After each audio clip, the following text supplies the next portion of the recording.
Today we'll be talking about soils as it relates to grapes for wine and food.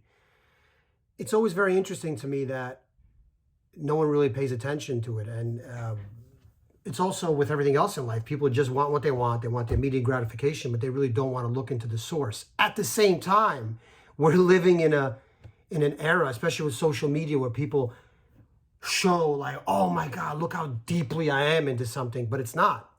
And the people who click like on it, they move on to something else. So if you really want to be an expert into something, you're going to be in a small minority. Forget about being an expert, just caring about something. And and then people like me, people who care about the science of things, we get pushed off to the side. But we're going in a very wrong direction. We should really pay attention. And if you don't believe me, they believe that because we've depleted the soil of the nutrients, we got about 50 to 60 harvests left. You understand that, right? Do you understand what I just said? That means whatever we eat is not going to nourish us. We're not going to get the nutrients. So I don't know how many more photographs we can take next to celebrities and try to get likes or whatever. Maybe we're going to start paying attention to important things. But now back to the lesson. So as I talk about soils, it's about wine, but a lot of it relates to, it's not COVID, don't worry. A lot of it relates to food as well. Now, soils provide the nutrients, but also the character and the personality to the grapes that make the eventual wines. So there's many different types of soils, and most of the top soil, the soil that's on top, soil's very deep, but the stuff that's on top is usually a blend. And this makes defining and categorizing soils really, really difficult. Speaking of topsoils, it's something called humus, which is not hummus. It's like hummus without the double M.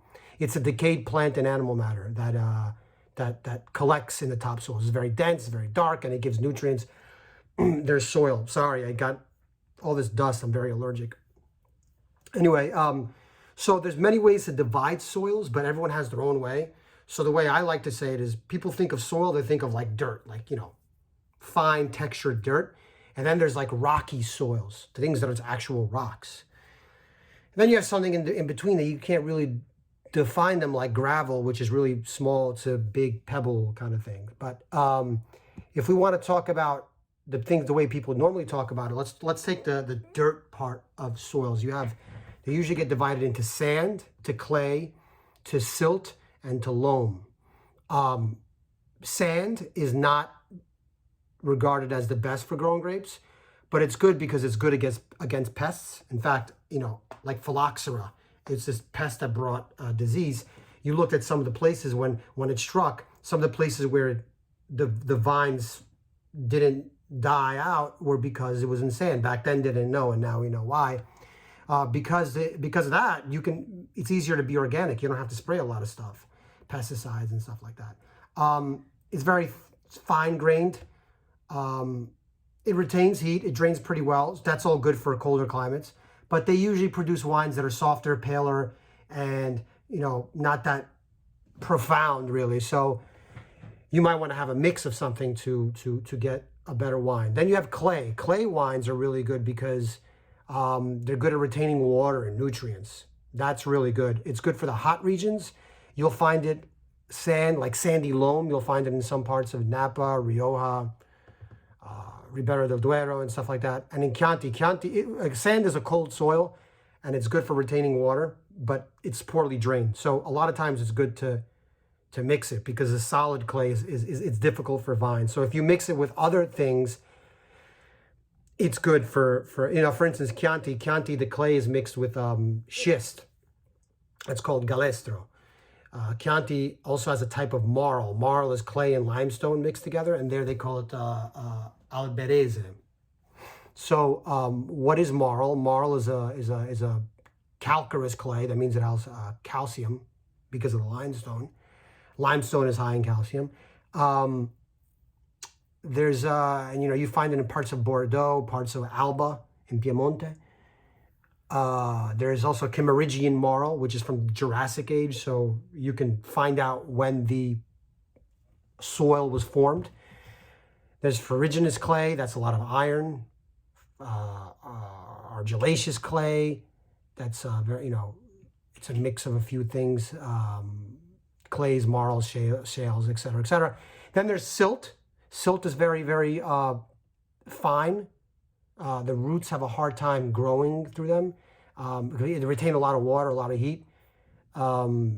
That you'll find it often in the form of, there's a big pronunciation problem with this, less, L-O-E-S-S, in German areas like Baden.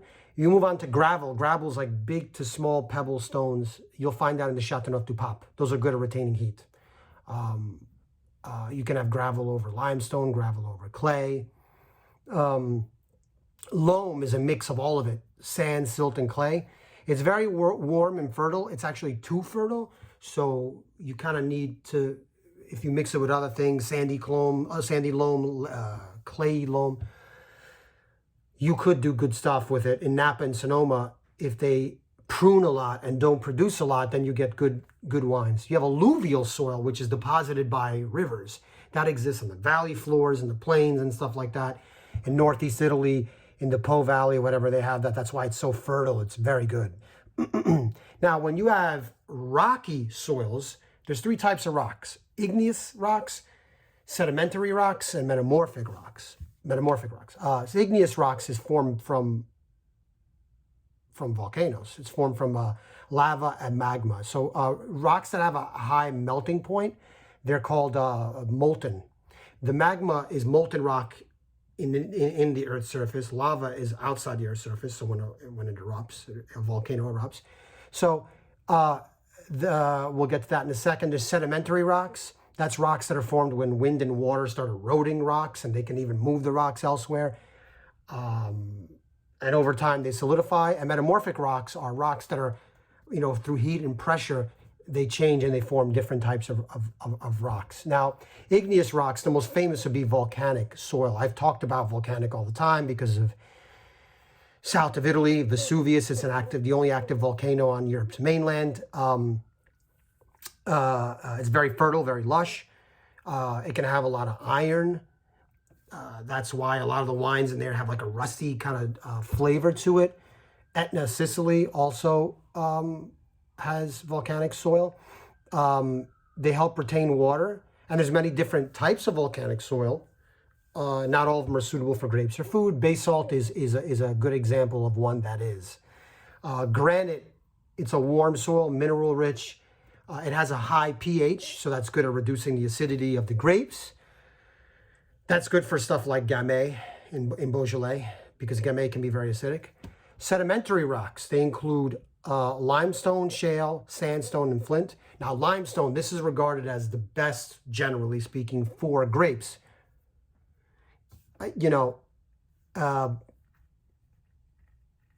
For most grapes, you can't really say it's the best for all the grapes. But limestone, I talked about this in a video I posted, I did with San Pietro Restaurant.